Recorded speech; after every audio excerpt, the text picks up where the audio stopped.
لە ئیسلامە حرامە ئینسان دانشێ لە ماڵە ئەگەر توانای هەبێ لە ئیسلامە حرامە ئینسان سوال بکا و دەست لە خەڵک پام کاتەوە ئەگەر توانای هەبێ و بتوانێت کاسبی بکە. لە سەردەمی پێغەمبەر صلی الله عليه وسلم سەیری ئەم بەسەر هات و چیرۆکە بکەن کە زۆر کاریگەرە.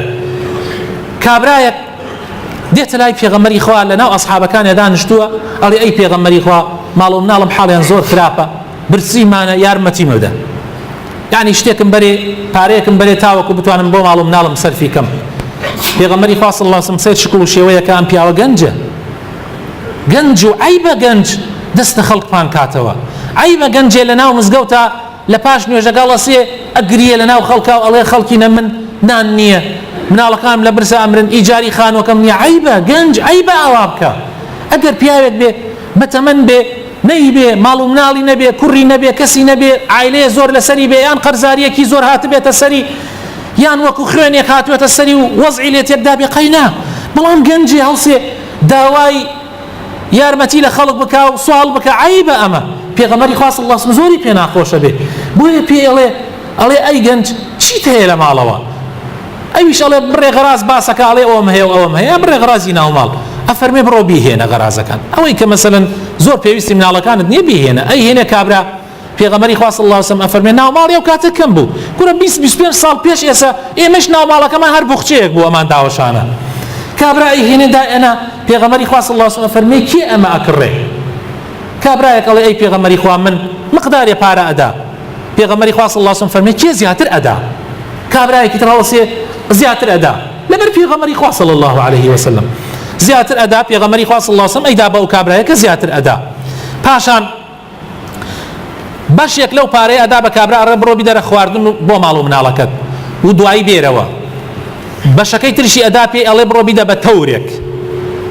کابراش ئەڕوا ئەیدا بە تەورێک و دێتەوە خزمەتی پێغەمبەر صلی الله عليه وسلم ئەفەرمێ بڕۆ با ئەوە نەڕۆژ چاوم پێت نەکەوێ بڕۆ دار ببڕۆ و لە بازار بیفرۆشە. کابرا دوای ئەو ڕۆژانەی کە پێغەمبەر بۆی دیاری ئەکا دێتەوە خزمەتی پێغەمبەری خوا صلی الله عليه وسلم. سیرکەن پێغەمبەری خوا صلی الله عليه وسلم ڕئیسی وڵاتە، خاوەنی خەزینەی گەورەیە، گشتی لە بەردەستایەتی، بەڵام مسلمانان فێر ئەکا دەستپان نەکەدەوە.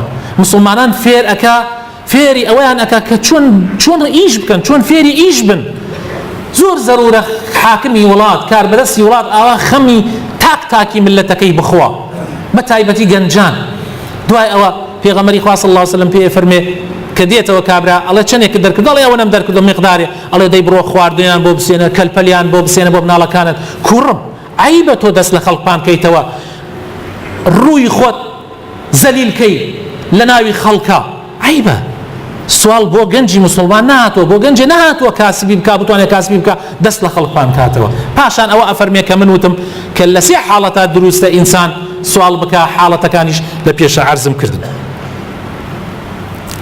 لە ڕیوایەتێکی ترە ئەفەرمێ پێغەمبەر صلی الله عليه وسلم لأن يأخذ أحدكم حبله فيحتطب على ظهره خير له من أن يأتي رجلا فيسأله أعطاه أو منعه. کەسێک لە ئێوە ئەگەر حەبلێک پەتێک پەیاکا و تەورێ پەیاکا بڕوا دار ببڕێ بیخاتە سەرشانی بێ بیفرۆشێ، زۆر لەوە بەڕێزترە و جوانترە و چاکترە کە داوا لەم و لەو بکا یان ئەیدەن پێی یان نایدەن پێی. ئەمە صفاتی ئینسانی ئیماندار نییە. ئینسانی ئیماندار من زۆر شانازیەکەم بە پیاوێکی پیری بەتەمەنەوە کە لەسەر جادەکان وەستاوە، بە پیاوی پیری بەتەمەنەوە، نەک بە کچێکی بە ژنێکی جوان یا بە کچێکی جوان لەسەر جادەکان وەستاون، نە بە پیاوێکی پیری بەتەمەنەوە لەسەر جادەکان سوال ناکە بە مزگەوتەکانە بگەڕێ، احتیاجیشە و محتاجیشە، بەڵام کلێنسێ بەدەستێوەیەتی ئەیدا بە ئەم سیارەکە و بە ئەو سیارەکە و ڕۆژانە 5-6 هزار دیناری دەسەکەوێ. ئەوە شەرەفە، ئەوە عیزەتە. عیزەتی ئینسانی مسلمان ئاوایە یا پاکەتێ جاجکی پێیە ئەی فرۆشێ، ئەوە عیزەتە. ئەوە عیزەت نییە ئینسانی مسلمان لە ماڵا دانشێ و پابنانتە سەر پا و داوا بکە لەم و لەو یارمەتی بدەن.